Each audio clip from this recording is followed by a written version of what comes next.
Hi, this is Rick, Easy Photo. If you've been keeping up with us, we've been talking about doing book scanning a little bit with our new CZUR scanner. This is the 16 millimeter one. They have another one with a book cradle, and it's at 20 megapixels. But a couple of things came out in our conversations with others online, and we just want to touch base with you. So the challenge is when you open a book, the focus, there's some physics involved, right? So the detector's here and the focus area is here and it's set and everything is allocated based on this. So when we start getting thick books, you may wind up getting some distortion out of this. So we need to address that a little bit when we first encountered that. And you'll get a 45-degree angle and the thing will shoot off, especially if you're using the mode where it takes both the face pages. Not so bad when it's in the middle of the book, but when you get up over here and it's really kind of wonky, this type of thing. So we found a couple things off. If your book has a jacket, take the jacket off. That's the first thing, all right? The second is, if you think about this, if this is flat here, you see I'm way up above where I was originally focusing. So you're going to see a huge pixel difference because this image will be closer, and if you were to kind of do like this, this is farther away. And so what we want to do is we actually want to raise the scanner. And the way you do that is find a book about the same size as the book you're scanning, and you raise it, okay? Make sure it's a solid base, okay? Now what I've done is I have it in effect raised up and pretty much got everything on the same plane. Make sense?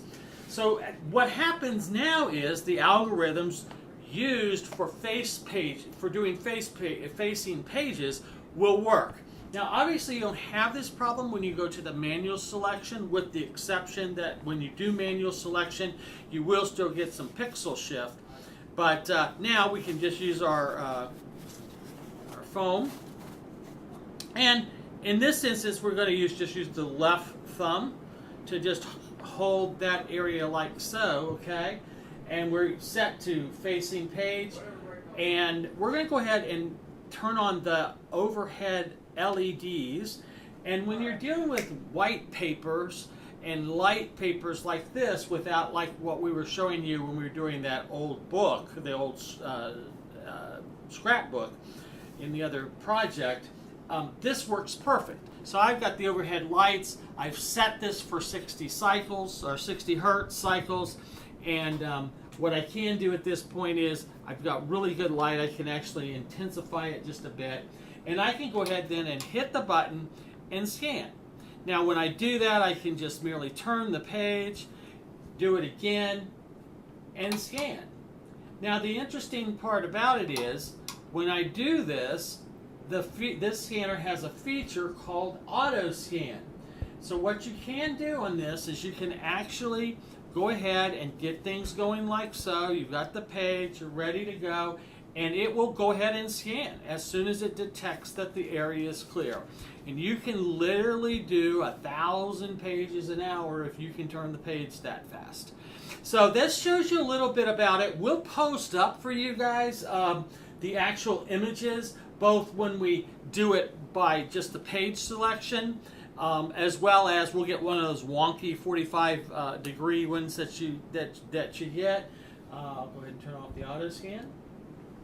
And you'll see some really great results. We are using 300 DPI, and we are using, as I said, 60 hertz cycle. So I hope that answers your questions about if you were just doing a standard regular book. Just raise that focus up just a little bit to make it this way. Obviously, you're using a small thin book or a pamphlet or a piece of paper, you wouldn't have to do that. Hope that helps.